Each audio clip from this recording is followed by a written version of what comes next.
Hello everyone, एक बार फिर से आप सभी लोगों का स्वागत है आपके अपने यूट्यूब चैनल पाया स्टडी सेंटर पे। आज की क्लास हमारी बहुत स्पेशल होने वाली है, बच्चों के लिए, बड़ों के लिए, सबके लिए।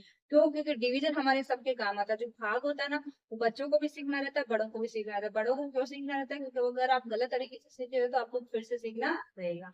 तो चलिए, आज हम सभी के डाउट दूर करेंगे और भाग करने की एकदम अच्छी प्रोसेसिंग सीखते हैं कि भाग में एक्चुअल में दशमलव होता है, जीरो होता है, वो कहाँ से आता है, क्यों आता है। ठीक है, तो इसको जस्ट जो मैंने क्वेश्चन लिया ना कि 0.8 को आपको भाग कराना 10 से, इसके दो तरीके से मैं आपको सॉल्यूशन करके बताती हूँ। ठीक है, एक तो अपन जो प्रॉपर भाग में थे वो, एक अपन क्या करते हैं, जब भी किसी संख्या का दशमलव होता है भाग में भाग लगाना है, तो सबसे पहले हम क्या करते हैं, दशमलव को हटा के।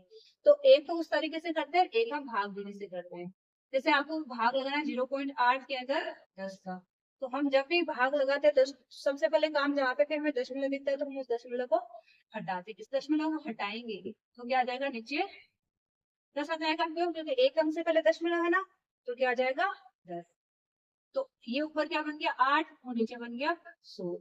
अब फिर से इसको अपन क्या लिख सकते हैं, भाई एक अंक से पहले दशमलव, दो अंक 100 है बटे में, तो ऊपर दो अंक से पहले दशमलव आ जाएगा। तो दो अंक से पहले दशमलव आने का मतलब कि आपको जीरो लगाना पड़ेगा, 8 की जगह। ये क्या हो गया, 0.08। ये तो हो गया इसका।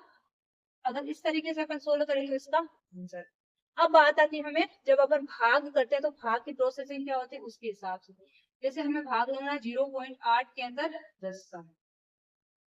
ठीक है, सबसे पहले तो हम इस जीरो में भाग लगा देते हैं। जीरो में भाग लगाएंगे, कहने का मतलब कि हम यहाँ पे कौन सी संख्या ले कि उसको हम 10 से गुणा करें तो जीरो ही आएगा। जीरो को ही किसी संख्या से गुणा करते जब भी जीरो आता है, तो पहला तो आ जाएगा जीरो। यहाँ पे भी आ गया जीरो, ठीक है, दशमलव आ गया। उसके बाद हमें क्या करना है, जीरो में से जीरो घटाए तो जीरो आ गया, और इधर दशमलव लग गया, उतारेंगे 8। अब जब अपन भाग कराएंगे 10 का भाग लगाना है हमें 8 में, तो 8 में तो जाएगा नहीं। क्यों?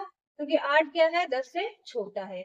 तो हम क्या करेंगे, एक बार इसको जीरो बाहर ही करा देते हैं, यानी जीरो से गुणा करके करा। जीरो को 10 से गुणा करेंगे तो क्या आएगा, जीरो। अब 8 में से जीरो गया तो आ गया फिर से 8। अब हमें पता है कि हम क्या कर सकते हैं भाई, 0.8 इसका मतलब क्या, इसके आगे जीरो जीरो कितने भी ले सकते हैं, या फिर अपन ऐसे भी बोल सकते हैं कि अपन ने दशमलव लगाए ना, दशमलव का एक जीरो अपन उतार सकते हैं। कई बच्चे क्या बोलते हैं कि हमने एक बार दशमलव लगा लिया तो इसका अपन 3 बार जीरो उतार सकते हैं। तो वो वाली बात यहाँ पे, तो यहाँ पे क्या है, 0.8 है, तो 0.8 के आगे अगर एक जीरो भी लगा दे तो उसमें फर्क नहीं पड़ेगा। या फिर आपने दशमलव लगाया तो दशमलव लगाया, तो वहां इसके लिए अपन यहाँ पे जीरो उतार सकते हैं। अब 10 का भाग लगाओ तो कितनी बार जाएगा, 8 बार। तो क्या आएगा, 80। अब हो गया 80 में से 80 तो जीरो। तो एक तो ये हमारी जो प्रॉपर तरीका भाग करने का वो है, और एक होता है ये वाला तरीका। दोनों में से अपन कौन सा भी तरीका अप्लाई कर सकते हैं, लेकिन हमें आना दोनों चाहिए, कि हमें पता होना चाहिए कि ये दशमलव क्यों लगता है और ये यहाँ पे जीरो क्यों आ रहा है। ठीक है, तो आई होप आप सब लोगों का जो डाउट था जीरो को लेके, दशमलव को लेके, वो एकदम इस वीडियो में क्लियर हो गया होगा। तो अगर आपको क्लास अच्छी लगी, आपको डिवाइड करना एकदम अच्छे से समझ में आ गया, तो अपने दोस्तों के साथ भी आगे शेयर कर दीजिए, ताकि वो भी डिवाइड का जो कंफ्यूजन रहता है ना, उसको दूर कर सके, तो एकदम आसान तरीके से डिवाइड कर सके।